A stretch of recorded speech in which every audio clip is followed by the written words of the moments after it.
Hello, সবাই কেমন আছে? সবাই আশা করি ঠিক থাকি না। আমি ঠিক নাই, যদি আপনারা ঠিক থাকা কি হব?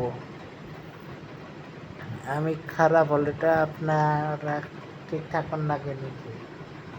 আপনারাও খারাপ থাকুন লাগে? না, এমনি কইছি সবাই ঠিক থাকো। আমি খারাপ ইয়া ভালো হয়ে থাকি।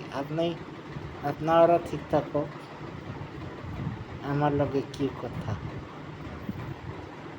আমি তো পাগলে, আমার মাথা খারাপ হোক, আমার হাত পাও ভাঙা যাক, আমার লগে কি কথা? আপনার পরিয়াল আপনাকে দেখবো, আমাকে কি দেখবো? আমাকে নিজের ফ্যামিলি নিজে দেখে না, আর আপনার পরিয়াল আপনাকে দেখো, আমার কি কথা? আমার ফ্যামিলি যে আমাকে দেখে না, না মানে আবার কি আমি ঠিক থাকি আর খারাপ থাকি? রাইতে সবাই কয়টা বাজে ঘুমাও? দেখো, প্রশ্ন এখনো রাইতে কয়টা বাজে ঘুমাও? আমি থাকি একলা। একলা মানে রুম একটা, একলা থাকি। এনে আর আমি ঘুমাই না, ঘুমাই আমার ইচ্ছা। ওরা তো দেখেও না ঘুমাই মাত্র। ওরা ভাইবা থাকে মাত্র খায়া যায় ভাতগুলা। ভাবে ভাতটা ফট করে খায়া যায়।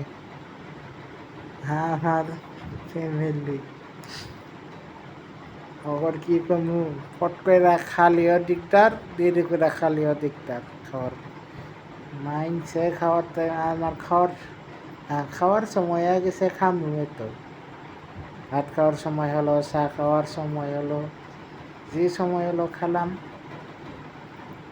আমার তো এমনি সময় হলে খাম, সময় পার হয়ে গেলে কিছু খাম না। খিদে না পাওয়ার মধ্যে কিছু খাবার পারি, কিন্তু ভাত খাম না। মাঝে মাঝে রাইতেও খাই, কিন্তু হটে খাই না রাইতে। যখন যে আইনা রাইন্ডারে এটাই খাই। রবিবার হলে হঠাৎ মাংস আনবারে, আর মানে হঠাৎ রবিবারে বৃষ্টি হোক বা গরম হোক, জি দিনে হোক, রবি সোম মঙ্গল, মানে রবি না, মঙ্গল বুধ, জি রাইন্ডারে এটাই খাই রেগুলারলি। মানে জি বারে জি রাইন্ডারে আমি তখনই হেই খাম আঞ্জা সবজি। কিন্তু রবিবারে আমার ইচ্ছা মতো খাম না। যেবারে ডাল আলু ভাজি রাইন্দা দিলেও খাম, কিন্তু রবিবারে আমার হিসাবে খাওয়া লাগে। মাংস হোক, মাছ হোক, জি হোক।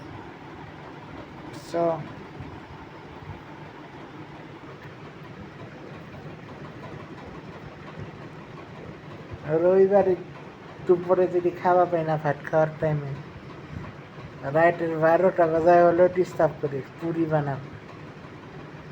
তখন কেরা ভাত বানাই খাবো, 11টা হলেও বানা, পুরি গরম হলিও। রবিবারে রাইতে মাঝে মাঝে বৃষ্টি পড়লে মন করে আরো কিছু খাবার রাইতে গরম গরম।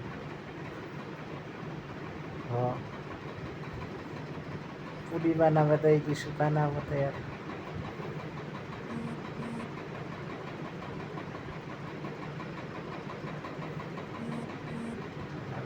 রাইতে আবার খাওয়ার লাগে, মানে দুপুরে দিনে খালাম এনার্জি কাম করবার নিকে, রাইতে আবার কিসের এনার্জি? অল্প কিছু খাই নিয়ে ঘুমাই না গেলেও হয়। রাইতে রাইতে আবার কি কাম করস, খাওয়ান লাগে। অল্প ফলমূল খালা, আপেল আঙ্গুর খালা, আবার রাইতে কিসের কাম? খাওয়ান লাগে। রাইটের কিসে কাম? খাওয়ান লাগে। খিদা লাগলে অল্প কিছু খালা, এত খাওয়ান লাগে? আঙ্গর কথা আছে কি দিনে রাজার মতন আর মানে সকালে রাজার মতন দুপুরে প্রজার মতন। ব্রেকফাস্ট ব্রিটিশের দেন মানে বুঝছ না, এটা আমি আবার কোন লাগবো। ব্রেকফাস্ট ব্রিটিশের হালকা হয় মানে এই কি কয় নরওয়ে মধ্যে নাকি ওদিকে ঠান্ডা যে পড়ে, যারা জুন দিছে ঠান্ডা দিছে এখান তো প্রেশারের নিকে মানে অল্প পেটে গেলে এটা প্রেশার পড়বার কারণে আঙ্গ ভারতে হেভি খানা হয়, দিনে হেভি খানা মানে সকালে খুব খাও, কাম করে করে এটা হজম হয়ে যাব। আঙ্গর মাঝে এত প্রেশার লাগে না। সকালে উঠলা, মুখ ধোলা, স্নান করলা, কামে যাওয়ার আগে ডাবায়া খালা, পেট ভরা খালা, এটাই তো মেন, এটাই তো এনার্জির কথা। কাম করে করে হজম হয়ে যাব দুপুর তো। নিকান্ত কয় সকালে রাজার মতন খাবা, দিনে প্রজার মতন খাবা। সকালে হেভি ডায়েট করার নাকি হালকা ফুলকা খায় লাভ না। এই জিম যাওয়া ওলা কয়া জিম যায় ওরা, ওগর কি কথা।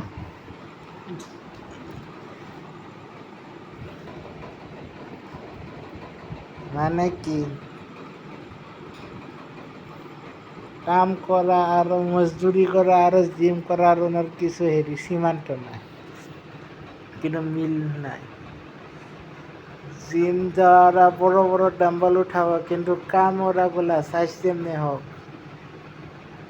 মাটির আর পাথর বস্তা উঠে ঠোকাবার, কিন্তু জিম ওরা তো পারবো না।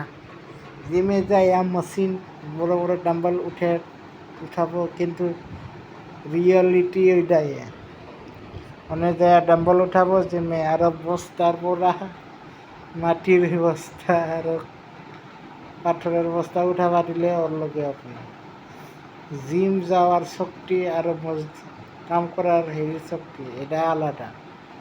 কাম করার যে শক্তি পায় এটা কুদরতি, আর জিম যায় সাপ্লিমেন্ট যে খায় এটা কুদরতি না। আসলে সাপ্লিমেন্ট খাওয়ানো লাগে না, মানে যে বস্তু দেয় জি দিয়া বানায় এটাই খারাপ। খালে নেশার দিয়া কুদরত দিয়া যি আছে এটা খা, আর নাকি আপেল খা, আঙ্গুর খা, আম খা, কোনো রোগ কোনো সুবিধা নাই। এনে যায় নিয়ে জিমের সাপ্লিমেন্ট খাবো, এটা কি কথা হলো? যায় নিয়ে জিমের সাপ্লিমেন্ট খাওয়ার লাগে, যায় নিয়ে জিমের সাপ্লিমেন্ট আরো অনেক পয়সা খরচ।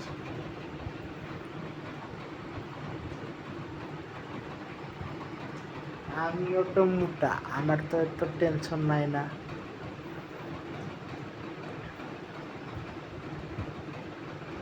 জন্ম হয়েছি যতদি বাইসা আছি, জন্ম হয়েছি মার কুলাই আসছিলাম, বাপের কুলাই আসছিলাম, যতটুক বাইসা আছি বড় হয়েছি, নিজের পায়ে হাঁটতাছি, খাইতাছি।